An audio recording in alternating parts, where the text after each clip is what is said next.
राजस्थान में पंचायत और निकाय चुनावों को लेकर लंबे समय से चल रहा इंतजार अब और भी बढ़ता नजर आ रहा है।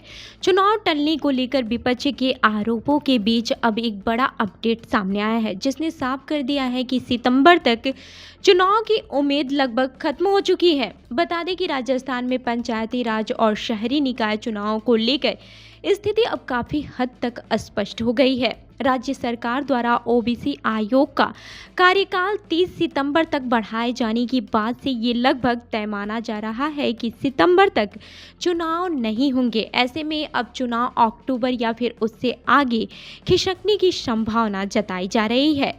दरअसल चुनाव में सबसे बड़ा रोड़ा ओबीसी आरक्षण को लेकर फंसा हुआ है। बिना आयोग की अंतिम रिपोर्ट के सीटों का आरक्षण तय नहीं किया जा सकता, जिसके कारण पूरी चुनावी प्रक्रिया रुकी हुई है। विपक्ष लगातार सरकार पर आरोप लगा रहा है कि वो जानबूझकर ओबीसी रिपोर्ट का बहाना बनाकर चुनाव टाल रही है, क्योंकि उसे हार का डर सता रहा है। वहीं आयोग को जिलों से मिले आंकड़ों में कई खामियां सामने आई हैं। कई पंचायतों के जनसंख्या डेटा अधूरे या फिर गलत पाए गए हैं। आयोग ने जनाधार डेटा का भी सहारा लिया है, लेकिन उसमें भी विसंगतियां मिली हैं। चौंकाने वाली बात ये रही है कि लगभग 400 गांव में रिकॉर्ड के अनुसार ओबीसी आबादी शून्य दिखाई गई है, जिससे आंकड़ों की विश्वसनीयता पर सवाल खड़े हो गए हैं। इसी वजह से आयोग समय पर अपनी रिपोर्ट प्रस्तुत नहीं कर पाया है और उसे अपना कार्यकाल बढ़ाना पड़ा। पहले उम्मीद थी कि 31 मार्च तक रिपोर्ट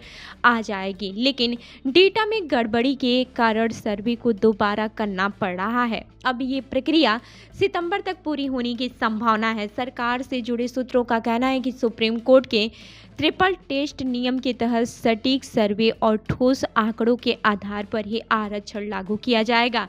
इसी प्रक्रिया को सही तरीके से पूरा करने के लिए आयोग को अतिरिक्त समय दिया गया है। गौरतलब है कि ओबीसी आयोग का गठन मई 2025 में किया गया था और अब रिपोर्ट में हो रही देरी के चलते इसकी अवधि एक बार फिर से बढ़ा दी गई है। फिलहाल चुनाव को लेकर अनिश्चितता बनी हुई है और सभी की नज़र अब आयोग की रिपोर्ट और सरकार के अगले कदम पर टिकी हुई है। तो इस खबर पर आपकी क्या राय है, हमें कमेंट करके ज़रूर बताएं और ऐसी ही अन्य खबरों के लिए हमारी वेबसाइट www.prbnewsindia.com पर विजिट करें। धन्यवाद।